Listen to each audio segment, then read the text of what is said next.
Amen. Christian Ethics, Lecture 14. We won't go over, one second, whatever lecture we didn't finish last time. Just Cause War, whatever that one was, on the Just Cause War. So I didn't get to that. You will be required to know the red part, though, for the test that you're supposed to take today. So, yeah, if you're taking tests, it's right there if you want to take it, if you're getting credit for the class. If not, just relax and eat. So, illegal immigration. In America, we've got some problems with the issue of immigration and what to do about so-called illegals that come across the border. It's in Mexico, basically, where this is happening, not so much our Canadian border, but it happens a little bit there. This is from Dr. Mike Stallard of Baptist Bible Seminary, most of this. Look at that statue. It says, a plaque on it, it says, "Give me your tired, your poor, your huddled masses, yearning to breathe free. The wretched refuse. The wretched refuse of your teeming shore. Send these, the homeless, tempest-tossed, to me. I lift my lamp beside the golden door."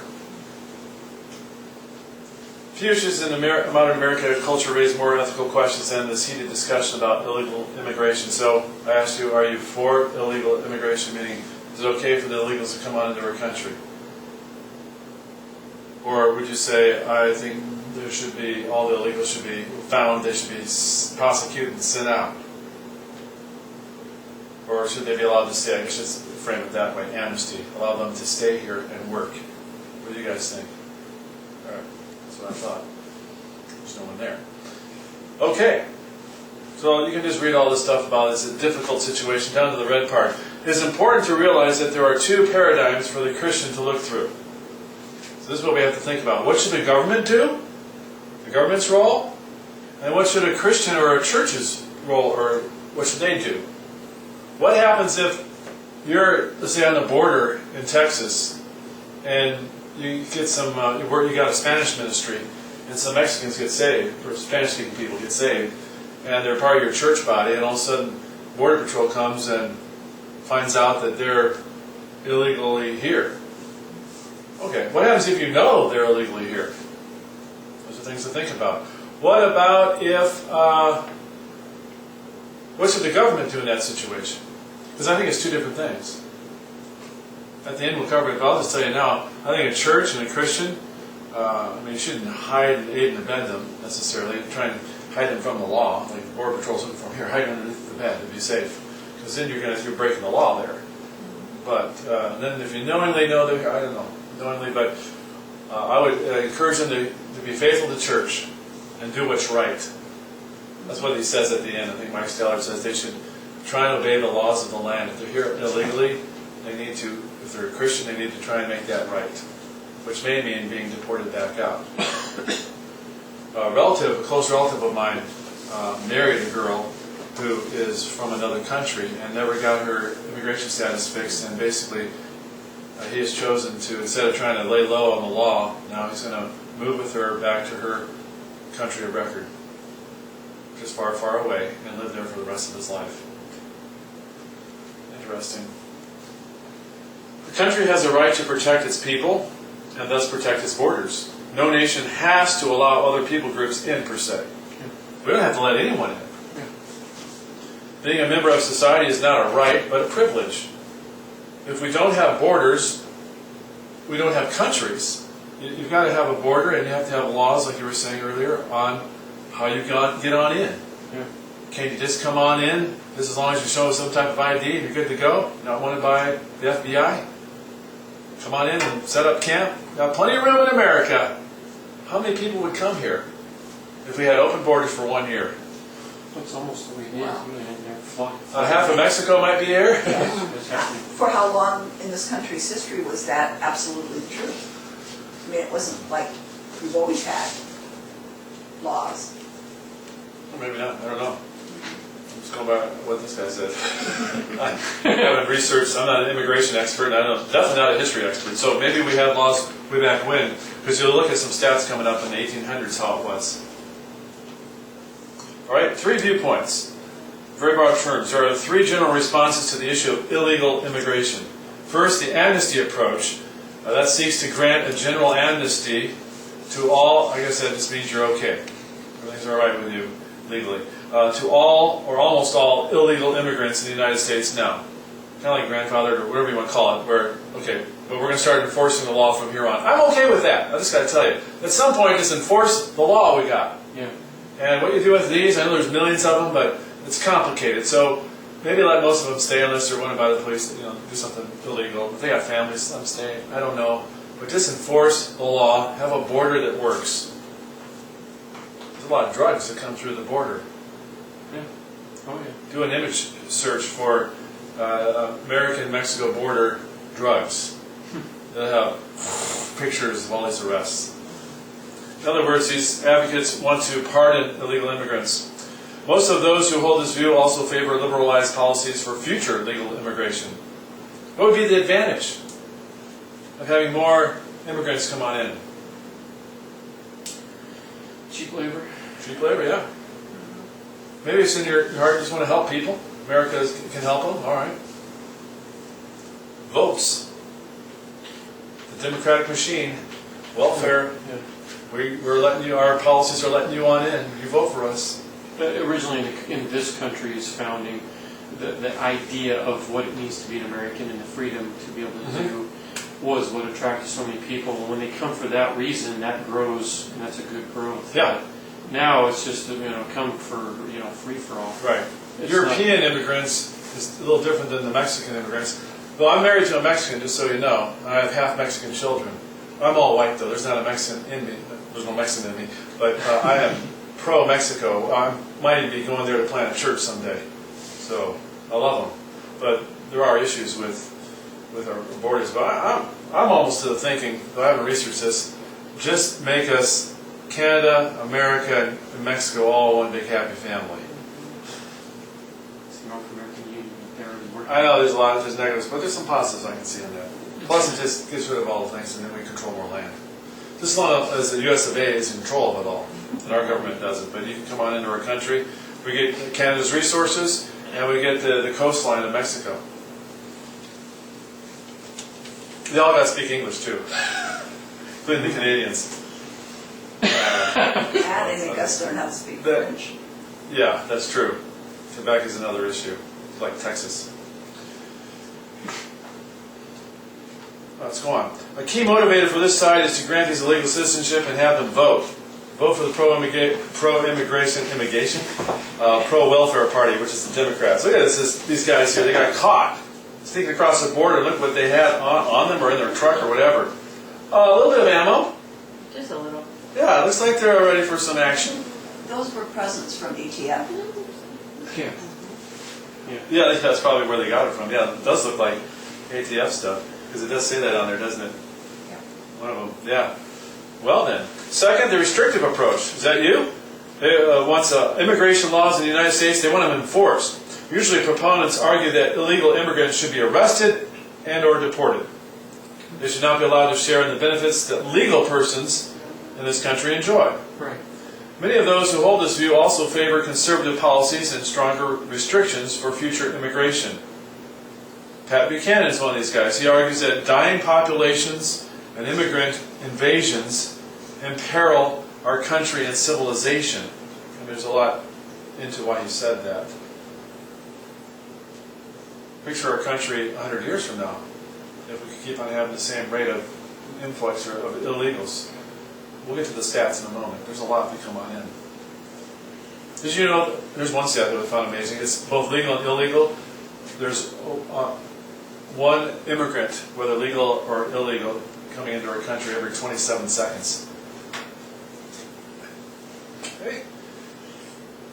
That's almost like the birth rate issue. I mean, there's a lot coming on in here. Well, going on. Third, then there's a partial amnesia approach, or amnesty approach. Attempts to deal with illegal immigrants with a kind of middle ground between them. Let's go on from this. Blah, blah, blah. It's just kind of, sometimes, this is probably where I'm at. Where I think we should have rules and policies, but also we can help some people that really need it. If they're already here, okay, they're already here. If they do bad things, you ship them back, but otherwise, all right, they're here. I probably know some, met some in OMAC. I would assume there's some here that are here illegally. Just a wild guess of mine. When I lived in San Diego, this sign right here you see at the bottom, and they have other signs. That's a real sign along the highway, along I-5, as you get close to the border. You see this? What does that mean? There's some white people running from the law. No, it's a family running across the interstate. Watch out for them, because they do that. We did that in Puebla. Oh yeah, we ran across there. Yeah, they have reverse signs there. Watch out for the white tourists coming through here. American tourists. It is, in essence, an attempt to verbalize respect for law with a compassionate spirit toward the illegal. So you're compassionate, but we've got a law we need to follow. So how do you balance those two? The most well-known plan, I guess, of late, is President Bush's guest worker program. This is 5 pages. We're going to chuckle on here. Now look at this little plane here. So don't look at the other pictures, online students, until we get to that page. Then you can look. So I tried to find the best pictures, at least ones that were provocative to me. This is a U.S. Customs and Border unmanned drone type plane, I guess you call it. Interesting. A total of 1 million or so persons legally immigrated to the United States in 2002. Okay. 65% of these settled in the following states. California got almost 300,000 of them. New York, 114. Florida, almost 100,000. Texas, almost 100,000. New Jersey, and Illinois. These are the legal immigrants. 5 countries accounted for 40% of these immigrants. Mexico, India, China, Philippines, and Vietnam are the most from the legal immigrants. See, I thought it would be more of the European countries. I don't see one European country there. I guess they're doing all right. Now, illegals in America, this is not coming through the borders, they're already here, estimated, because how do you prove this? In 1980, about 3 million. 16 years later, about 5 million. Year 2000, 8.4 million. 2010, 11.2 million. The point is, it keeps rising, the amount in our country. And plus, of course, you know, our borders aren't getting bigger. It's not like we get more people and our borders are getting bigger. No, it's staying the same size. But travel to much of this area right here. Quite a bit of room, my friends. I know over here it gets tighter, but right in here, 2/3 of the whole country is just empty. is open. No, farmland. We use farmland, but yeah. But, You could drop some houses in there. Yeah. They could work.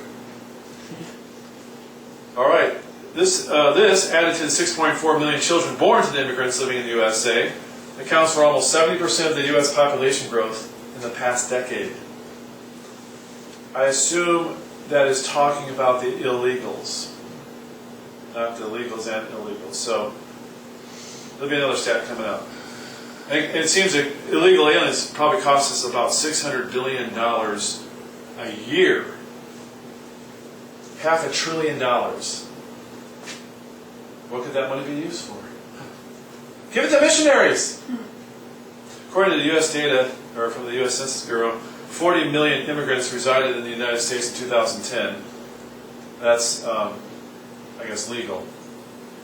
13.9 million immigrants have come to the U.S. since 2000, making the 10 years from 2000 to 2010 the highest decade of immigration. So we let people come in legally. That's the point here. We let them come on in. It's not like we're stopping them. We stop some, of course. Immigration to the United States is the primary force behind population growth. It's the primary one. How do we get more people in America? It's not, you'd think it's why we have kids. More immigrants come in than we're having kids, I believe. From this stat coming up somewhere in here. So we're going to have, at this rate, we're going to have 440 million by 2060. Well, I have no problem understanding that. I think it's going to be higher. The Heritage Foundation issued 2 studies, and the problem with mass legalization is that most illegal aliens are low-skilled and therefore do not earn enough money to pay enough taxes to cover the government benefits they receive. So there's a lot in this. You'd have to go to this numbersusa.org site, and there's other sites like this, but there's all these, I mean, it's factual stuff showing that this is a broken machine, how this is working. It's going to, well, we're already bankrupt. It's just going to hurt our country the way it's going. Because they didn't have benefits, 100 years ago, 150 years ago. Right. Everyone worked. If it didn't work, you had someone take care of you, maybe, but the government didn't go give you a check every month. Right. Oh, yeah. Well, if I lived in Mexico, well, it matters where in Mexico, but if I lived in the poor part of Mexico, I'd be thinking, hey, family, I'm going to go up to America for a year or two, work construction, whatever I can do.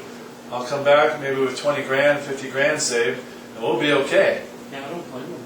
Yeah. I don't blame them, but there are laws. But your family's life Yeah. would motivate me to do just about anything Right. to feed them. Well, I think, we've been in Mexico, I think you could make it there. Yeah. That's my thought. But who knows? I haven't actually tried to live there in a small little rural town, but just the way I understand it, it's probably much like American people take care of each other and Yeah. get along, little doggy. B, amnesty would eventually make them eligible for the full array of welfare and medical benefits offered by all the different parts of the government. They found the cost of allowing illegal aliens to remain in the U.S. and eventually to become citizens would be $3.7 trillion through the year 2056. So just look at this generation coming up. Almost $4 trillion if they stayed. That works out to a present cost of $1 trillion at a 5% discount rate. In other words, immediately upon passage of an amnesty bill, the United States government would need to put $1 trillion into an investment earning 5% per year if we're honest about paying for the cost of amnesty. So they're looking at about amnesty versus shipping them back, or flying them back. The cost of amnesty, there it is, $1 trillion. There's more. You have to go to the site to get all the details. The cost of attrition by enforcement, meaning you send them back, as little as, in one plan, $14 billion to take care of them all. Wow. That's not That is a big difference. compared to. Yeah. So understand, 14 billion, it takes 1,000 billion to equal a trillion, for those that don't do well with numbers. Amnesty would cost up to 70 times as much as enforcing the existing law. So we say it costs too much to ship them back. Not in the long run. It's like these Guatemalans and others that are being dropped at their doorstep. One option is to, you can't just give them to they're not Mexicans, you don't give them to Mexico. No. Well, that's an idea. Let Mexico deal with it. But no, you fly them all back in big transport planes back to Guatemala and Honduras. And then what? Well, then you got to have it already set up that the government's going to help these little kids. Now, I don't know. That's what's going on right now in the news. Yeah. Where this probably it's 2014, but it's been going on, and we're just finding out about it. And Texas is getting a lot of them. Now they're dropping them off in Arizona. Do you speak Guatemalan? No, not yet, but they speak Spanish. It's a form of Spanish. Where did all these nations come from? Now, these are Border Patrol guys.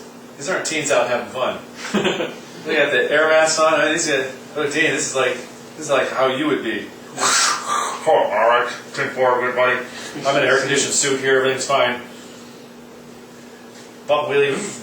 These are 1600cc engines. Nations were first established by God as judgment. Did you know that? In Genesis 11, remember the Tower of Babel story? There's a man named Nimrod who attempted to set up the first world government and the first false religion. After the flood, God decreed that man should scatter across the whole earth and be fruitful and multiply. But about 100 years later, under Nimrod, the large contingent, and his name actually means revolt or rebel, decided that they would settle in Shinar and build a tower to make a name for themselves. So God foiled this plan by scattering them around the world again, and creating new languages among the new nations that were thus established. So make no mistake about it, says this Mike Stallard, nation states are an invention of the Creator, a deliberately chosen device to serve His purposes. And then we'll read in a moment, yes. Which it disrupts what He broke up.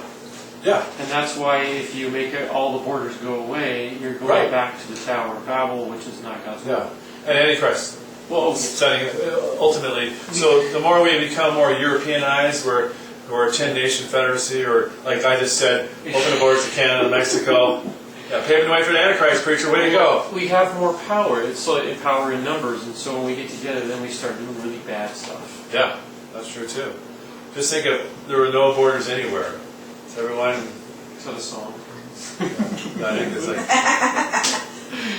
Give peace a chance at Band-Aid Farm Aid. That was John Lennon. Farm Aid.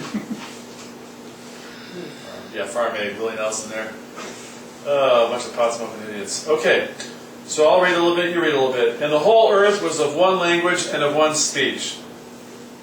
And the Lord said, behold, the people is one, and they all have one language, and they begin to do And this they begin to do, and now nothing will restrain them, which they have imagined to do. Go to, let us go down, and there confound their language, that they may not understand one another's speech. So the Lord scattered them abroad from thence upon the face of all the earth, and they left off to build the city. Yep. And they went into and formed their own little countries, little nations. God has designed the boundaries for the nations. Someone read that.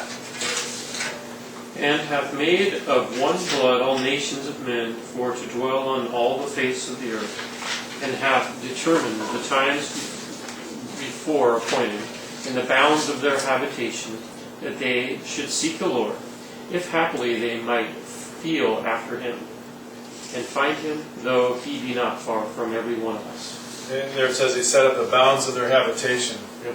He has made, well, Even on the earth. the borders to some degree. I don't know if every border is exactly how he wants it. Probably not in Israel, that's for sure. Look at this picture, and we've not seen this exactly, but when we were in Mexico, we saw these federales. Yes, we did. And that's what they do. Except these guys don't have masks. No, well, a couple. Oh, Yeah, they do. those do. But ones most of the ones we don't. saw were masked. That wasn't to keep the dust out. And That was because they didn't want people to know who they were. Yep. And they were standing up just like that. Yeah, they would. And So had guns. you can't see this, but you can see it. There's one up there. But anyways, they were intimidating. You kind of didn't want to do anything wrong with them, but or against them, but we were okay. And we would wave and take pictures of them and stuff like that. Doug Anderson's What's waving wrong? at him and they wave back to So, him. Like, uh, that's like, Remember in Italy they had these guys called carabinieri. They had the big, huge, like a UPS truck that was black and white kind of, and then they have up the top of it is a little thing you get up in with this turret. Yeah, Whatever you want to call it. Yeah, those guys actually accidentally they were stopped. There was not a riot, but a demonstration going on near the naval base, and I was just in the main road you get out, and it was all congested. And I was trying to go, and you know how it is. Might be in Italy. It's just really a lot of traffic. There it is sitting there, and these guys are out with the machine guns. He's saying to go, and I'm trying to get around, and I hit their truck. Real softly went. Backed up my VW Golf and went around. And, did the Prego thing, whatever that was. Prego. Mamma mia, whatever it was. Give me some pizzeria. You messed up. Anyways, Mexico has got some police force. Yeah, there's a lot of corruption, but I think it's getting better from what I know. But ultimately, the purpose of God having nation states seems to be to restrain Satan's efforts at creating his kingdom on earth. That's right. So keep that in mind with borders. That will happen eventually, only when God himself permits it in his timing. For God hath put in their hearts to fulfill his will and to agree and give their kingdom unto the beasts, till the words of God shall be fulfilled. Yep. So now the Old Testament teaching on the stranger. I'm just going to glean through this a little bit here, because we didn't get to do a full study. But basically, as you read through this, and some quotes, is Israel was supposed to take care of the stranger, the alien, the person in their country that wasn't a Jew. Oh, yeah. The question is, that I didn't have time to research, that he didn't address, is were they there legally? What happens, because they had borders, and let's say they allowed them to come on in, and so let's say we had some legal immigrants or just legal people visiting on tourist visas or whatever, and they're having some trouble. I think we should take care of them. But what about the illegal ones? Well, I would want to take care of them personally, but should the government? Here, it wasn't really talking about the government as far as I can tell. It was talking more about the citizens of Israel, taking care of a stranger, and God wanted them to do that. The poor and needy, the fatherless. You take care of them. It's the right thing to do. But what happens if they're there illegally and the guy's smuggling drugs? No. Not if he's breaking the law. So if he's breaking the law, well, I already broke the law to get in, but Yeah, but that's... you're just guessing at that, so you don't really know. So I think for the Christian, for us, we should help them.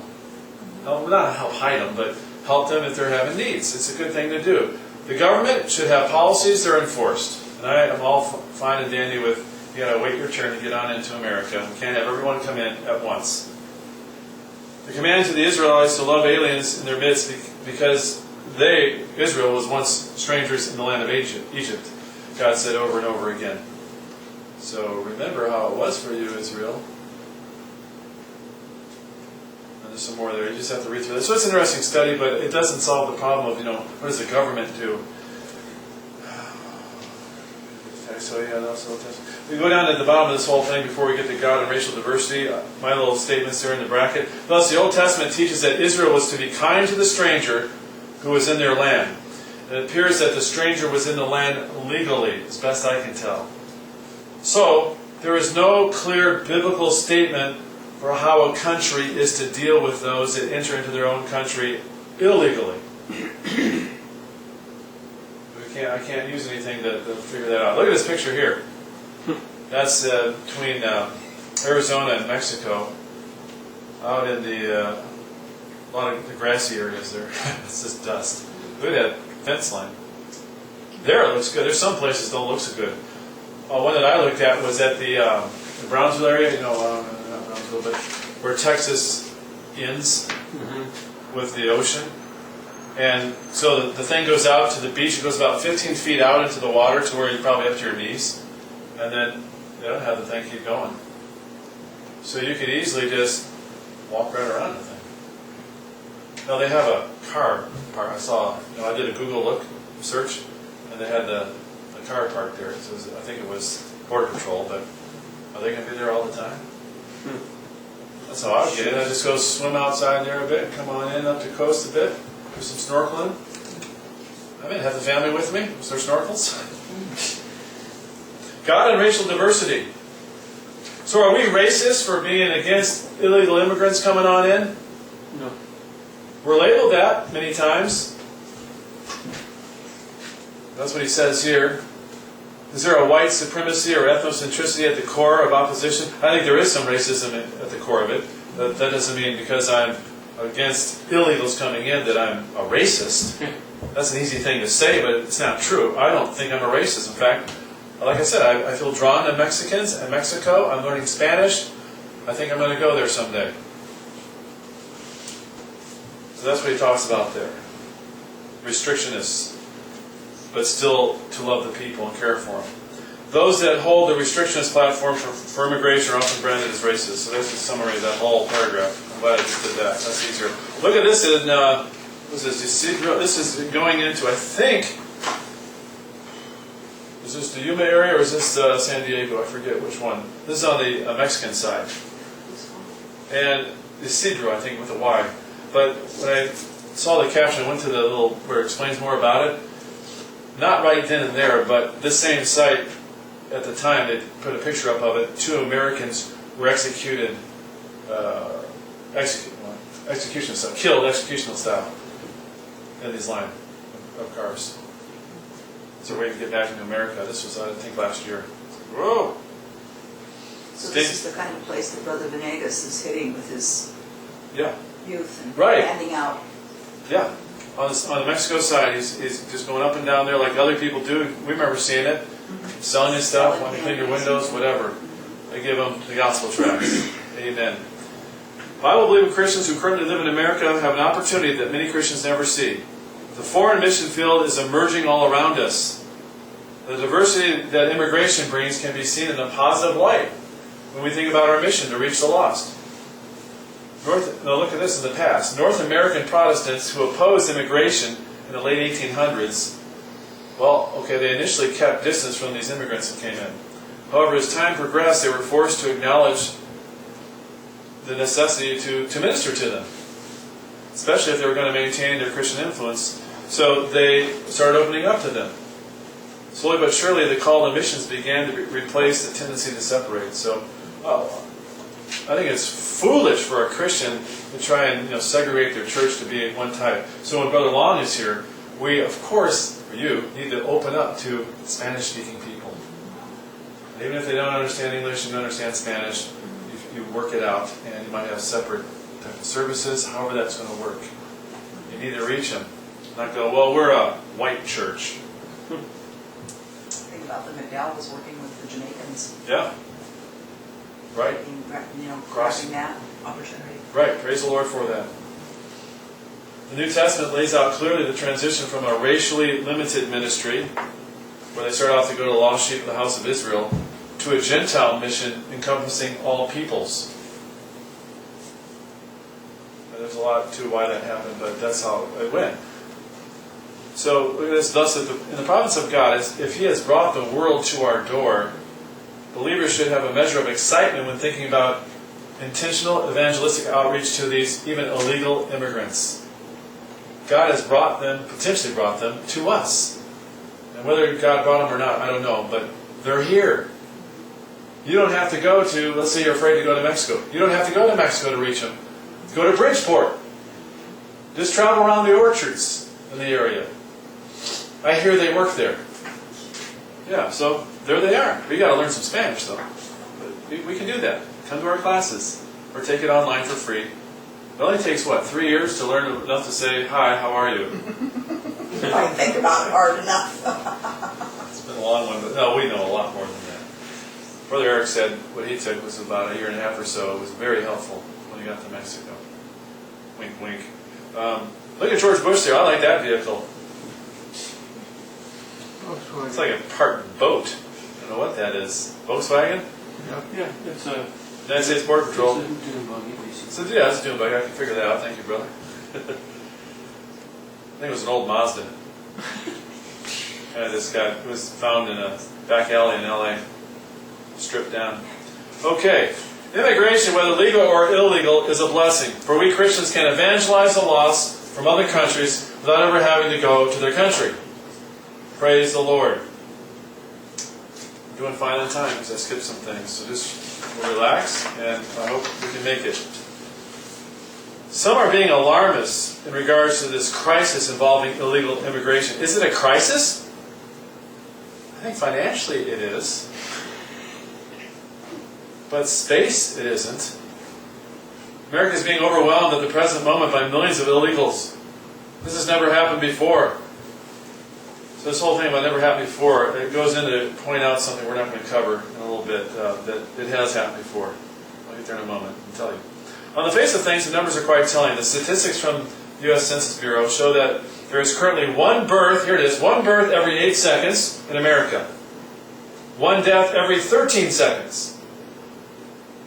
And one international migrant, I guess, illegally entering the country every 27 seconds. I don't know if they meant illegal, legal, or both. So I assumed it was illegal. That's about 1 million a year, by the way, illegally entering. For a net gain of one person being added to the U.S. population every 11 seconds. How do you get people to add to their population? It's by immigration or birth. Of course, you take out the people leaving. I don't know about emigration when they leave, but not that many leave. And then there's deaths. Yeah. But, so that's every 27 seconds. So that's not faster than every birth. I was wrong on that when I said that. So that's interesting. All right, so then it goes on to explain here that back in the past, 1840, 1860, the immigration percentage coming on in is about the same as it is today. There was a time between 1920-something, 25 to 1965, where we were very tight on immigration for a while. And then we opened it back up after that. That's what a lot of this says here. In the red there, it says current immigration percentages are about the same as they were 150 years ago. About 13%, both legal and illegals. So you're on this other side in that picture. You're seeing America on the other side of the fence, and you're an 18-year-old, you're a 21-year-old. You're not making any money hardly at all. You live in a mess. Maybe you don't live far from the border. You see that fence there? Well, don't do it during the day. Come on, use some. Of course, you have night vision goggles, but just kind of figure it out. You see where the guys are, where the border patrol is. I'm not telling you how to do this, but you can find a way. Just go to a spot where you know they're not going to be for a little bit, and hop on over, and you're in. I'm not saying to do that, but it wouldn't be hard. I don't think you could rig up something to get over that thing. That is, what, about 10 feet high? Can't be too hard if somebody's figuring it out. Yeah, well, yeah, they have ladies. They have 35-year-old ladies coming across the border. Okay, going on. Down at the bottom here, in my brackets. How many immigrants learn English well enough to speak it fairly well when they come on in? Go to any large or even small city and you will see a section or sections of that city that has their signs in like all Spanish or whatever language it would be. So we're talking here about multiculturalism. Dr. Barone talked about it, but versus assimilation. Assimilation would be nice. where they kind of become kind of like an American. I know they're from Mexico, but kind of take on a lot of the American qualities. When I lived in Italy, I took on some Italian qualities.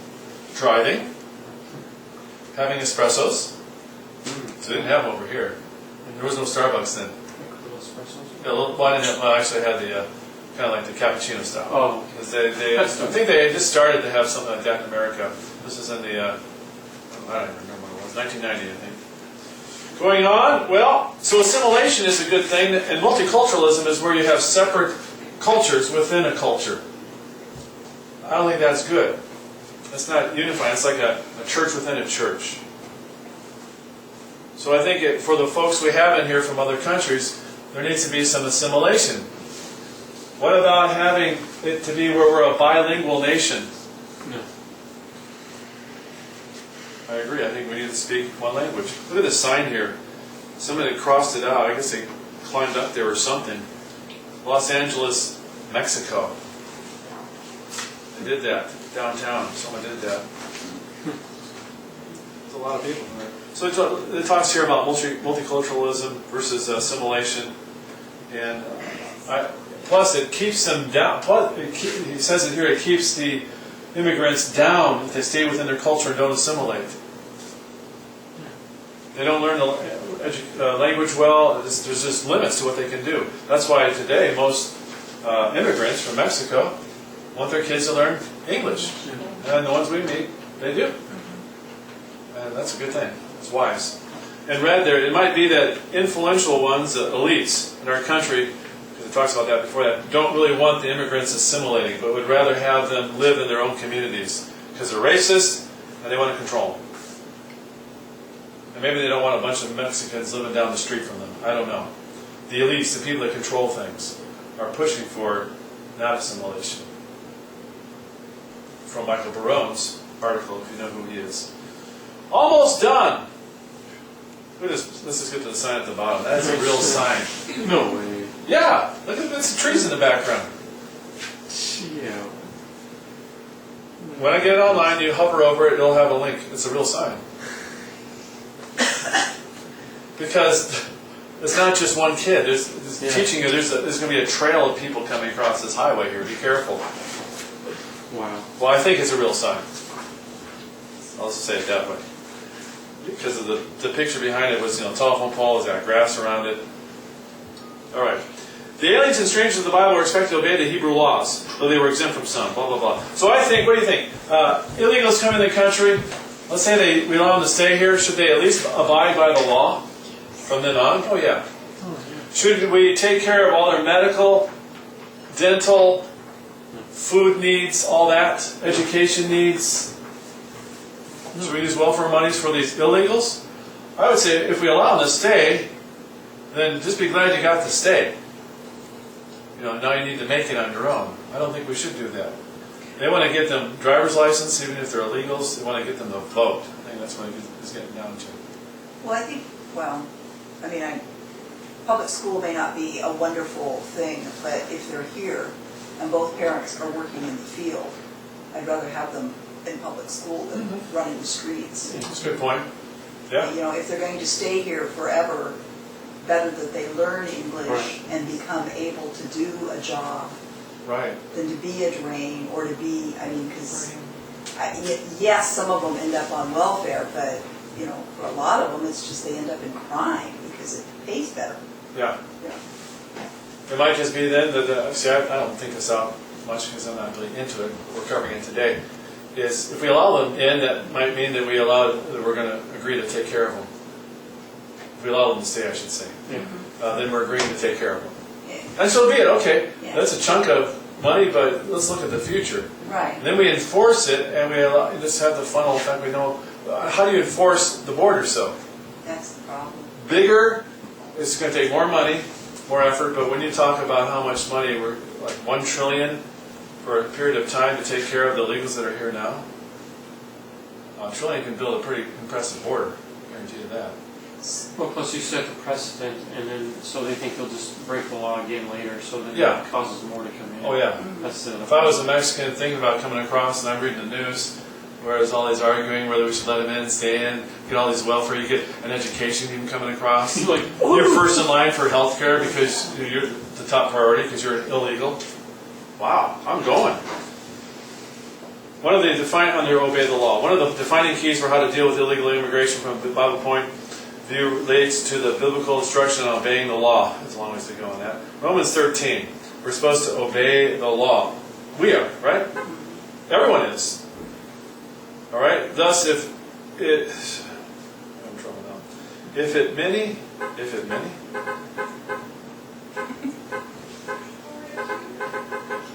If, leave the it out. who is that? I think they're Your car? Mine's not, mine has no beepers, mine's not that sophisticated. Oh, he's just messing with us more. I'm sorry, online students. Charles is going into his car there. No, it's not his. So if it be many in our country are here illegally, the law should be followed in regards to their crime, i.e. deporting. That's one way to handle it. I mean, that's the law. So what happens when they have, this is the hard part, when they have families and kids? The kids are already in schools. We send the whole family back? Kids, and some of those kids were born in the United States, you're now sending U.S. citizens. Yeah, and they're already U.S. citizens. How do you handle those things? Yeah, it gets tough. I mean, that's the problem when you don't enforce the law. You get a lot of problems to deal with. What happens when Central America, this is the whole thing with Guatemala coming on in? Yeah, those are hard things to figure out what to do. I would say, whatever law you decide to have, enforce it the same way every time, in general. And just let people know this is what happens. When you drive drunk in Texas or in California or Washington, this is what's going to happen every time. You lose your license for 6 months, license plates are taken off your vehicle, you go to jail for a month, go through training, whatever it is. And then people will think a few times about driving drunk. I know I would. The car has to be painted fluorescent pink. Yeah. You're branded across your forehead. I'm a drunk for at least a year. Closing remarks. If the government ordered me not, this is what he wrote, that guy. If the government ordered me not to share the gospel with illegal immigrants, I would disobey that order. Amen. I agree. In light of the Bible's insistence of obedience to the government, churches should not hide illegals from the INS. These are just bullet points here. I agree. Okay, but what happens if the INS is trying to kill them? Well, they're not trying to, but that would be, okay, I don't know what to do on that. I would say just like they did, like Rahab did. Hide them and get out of here after they go away. Christian businessmen should not hire illegals to work in their businesses unless the government specifically allows it. That was his statement. That's tricky out here in this area. How do you find people to work the orchards? Jamaica. Jamaica? Okay. Maybe they're here illegal. I don't even know if they are. No, or they're not. legally here. They're what? They're legally here. Legally here. Okay. Be careful who and how many you allow into your great Christian nation. As we close, I know for a certainty that the Lord your God will no more drive out any of these nations from before you, for they shall be snares and traps unto you, and scourges in your sides and thorns in your eyes, until you perish from off this good land which the Lord your God hath given you. Maybe that's what's happening. That's And God's going to flip it on us. I don't know. The issue of immigration can eventually destroy our nation from within. We could soon be a nation without identity, without convictions, without purpose. We could easily be swallowed up in globalism and join the European community in one big happy family. America as a Christian superpower could all be gone very soon. So be careful on your stance on illegal immigration. Difference between government view, though, and a Christian's. Father, thank you for getting me through it. Help us now just to relax some. And bless our online students for being with us today. Help them on this issue. If they're from another country, help them to understand how to apply it to their land. Thank you. In Jesus Christ's name we pray. Amen.